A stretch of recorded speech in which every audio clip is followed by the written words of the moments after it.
Wolfman, directed by Lee Wannell, is currently playing in every single theater across the world, and after seeing it, I absolutely have no reason why the fuck you guys hate this movie so much. Christopher Abbott and a talented Julia Gardner stars as a married couple, and after Blake's dad has been ruled dead after going missing in Oregon's woods so many years ago, he receives the keys to his lodge, and what do? Him and his wife and his kid decide to do what any normal family do. They decide to go to the woods and visit this cabin.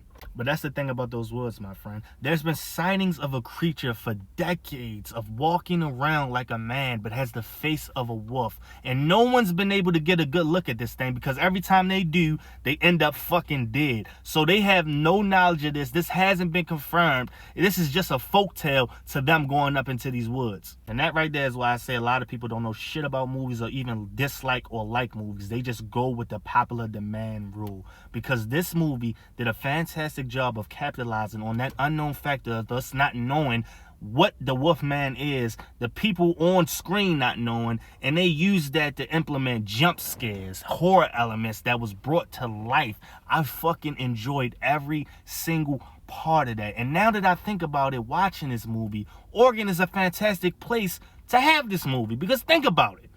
Oregon is known for nothing but big, large grass patches. So to have just a wild wolfman walking, roaming, and killing shit all around, that adds that fear factor up that much more. And I'm already outdoors. I love the wild. I love how they pan these cameras and we got shots of these big, tall trees. Just little stuff, little elements just to add to the story more. I don't see a lot of storytellers doing that much. So the fact that you get to see that and witness that in the actual 2025 movie, I loved it.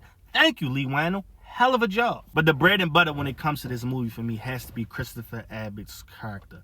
You know, he comes from a very mentally abusive place, so that led him to be this overarching and over loving and compassionate when it comes to his family. And any slightest thing that he feels like he did wrong to them, you know, he cannot live with himself. So the fact that he in the end became Wolfman and scarred them pretty much for the rest of his life, that's just a real sad part in this movie, and it's something that the viewers can connect with. Wolfman 2025. Now don't get me wrong, this isn't a groundbreaking, you know, box office shattering movie. It isn't one of those type of films, but it was very enjoyable in the month of January. Hey, fuck it, I take it. I give Wolfman a 6 out of 10. You know, give it a try, check it out. Just don't listen to everybody and what the fuck they got to say on social media. See what you like for a change.